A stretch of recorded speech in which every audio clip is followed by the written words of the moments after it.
The other side of the mountain. It was a cold November morning when Thomas Lane realized that everything he had built over the past decade had disappeared. His company, his reputation, and even his home gone. All that remained was a suitcase filled with clothes and a backpack containing a laptop and a few notebooks. At 38 years old, Thomas was homeless in the city where he once had his name on office walls. But perhaps that was the beginning, not the end. Just 3 months earlier, Thomas had been the CEO of a tech startup that everyone in the industry had their eyes on. He had been featured in interviews, invited to conferences, and even recognized as one of the top innovators of the year. But rapid growth brings unpredictable challenges, and Thomas had taken risky decisions, trusting the wrong people and ignoring warning signs. One wrong investment after another, and the company's financial base crumbled. Investors pulled out. Clients left. Within weeks, it was over. People abandoned him quickly. Former friends, business partners, even some family members. The fall had been fast, brutal, and humiliating. Sleeping in a shelter in downtown Seattle was not something Thomas ever imagined for himself. The walls were gray, the air stale, and the people around him seemed like ghosts of forgotten lives. But among them were stories, some darker than his, some filled with light. He met Daniel, a former Marine who had suffered PTSD, Maria, a nurse who lost everything to medical debt, and Samira, a woman from Syria who had lost her family, but not her hope. What struck Thomas most was that many of these people, despite their circumstances, still smiled. They still laughed. They supported each other.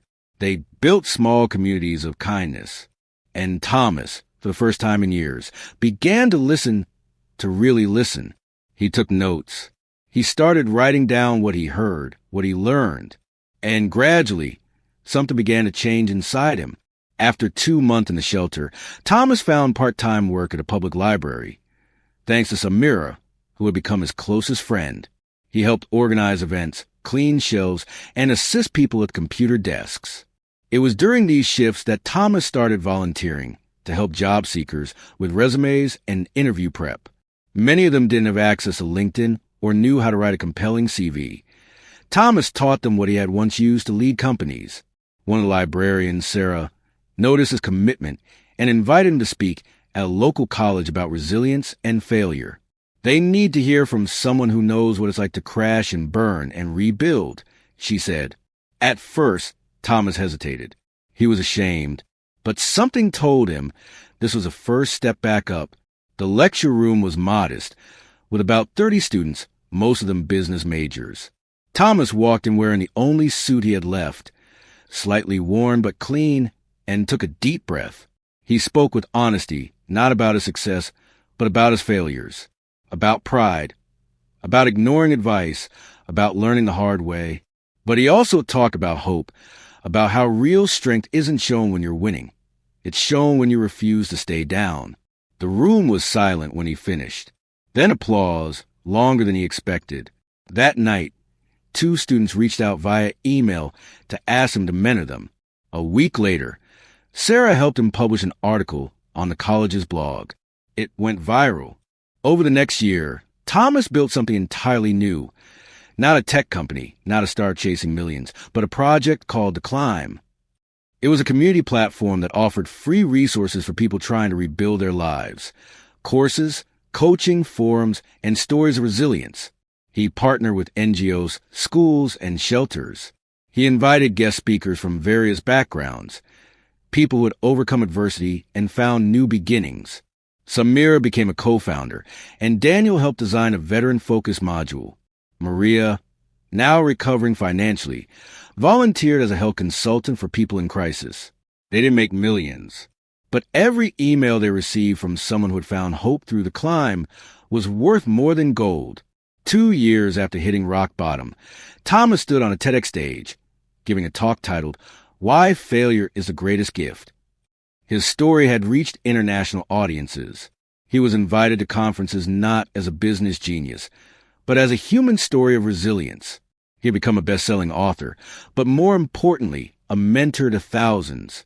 He looked in the crowd and saw familiar faces. Sarah, Samira, Daniel, Maria, all of them smiling. He ended his talk with a phrase he now lived by, sometimes you have to lose everything to understand what really matters. And sometimes the other side of the mountain is not where the gold is, but where you find yourself. Even with success returning, Thomas found that inner peace didn't come automatically. Some nights, the way of his past still haunted him. Regrets, missed chances, broken trust. He sometimes woke up sweating, thinking the shelter's ceiling was still above him. He began attending group therapy sessions, not because he was forced to, but because he understood the value of healing from the inside out. That's where he met Clara, a therapist with a unique way of seeing the world. You don't have to outrun your past, she told him one evening. You just have to stop letting it chase you. Thomas started journaling again, but not about business strategies or future plans, about feelings, fears, hopes, and small victories. He discovered that strength wasn't just in building systems or giving speeches, but in vulnerability, in admitting he didn't always have the answers. This personal growth began to reflect in the climb. He and Samira added a mental health section, offering guided journaling prompts, mindfulness audios, and access to online counseling. Thousands of users signed up. Many wrote back, saying it was the first time they had felt truly seen. 3 years after losing everything, Thomas received an email that left him frozen. It was from Michael Pearson, the same investor who had pulled out of his startup in its final weeks, the man who had once called him reckless and short-sighted. But the tone of the email was different now. Thomas, I watched your TEDx talk. I underestimated you. I want to help fund the climb if you're open to it. Not for profit, just impact. Dinner next week? Thomas stared at the message for an hour. The old version of him would have replied instantly, eager for validation. But now he paused. He talked to Samira first, and even with her encouragement, he reflected on the true purpose of their work. When they finally met, Michael extended a hand and apologized. Not for pulling out of the startup. Business is business, he said, but for failing to see Thomas's potential beyond the corporate world. They shook hands, and a partnership was formed. Not because Thomas needed saving, but because he had something valuable others finally recognized. At one point, Thomas realized something critical. The spotlight was never meant to be his forever. He began inviting others to take leadership roles in the climb. Samira became the face of the Refugee Integration Initiative. Daniel took over the Veteran Outreach Program. Maria launched a health and wellness podcast that gained a following of over 100,000 listeners. Thomas stepped back, not to disappear, but to empower others. He became a coach to coaches, a guide to guides.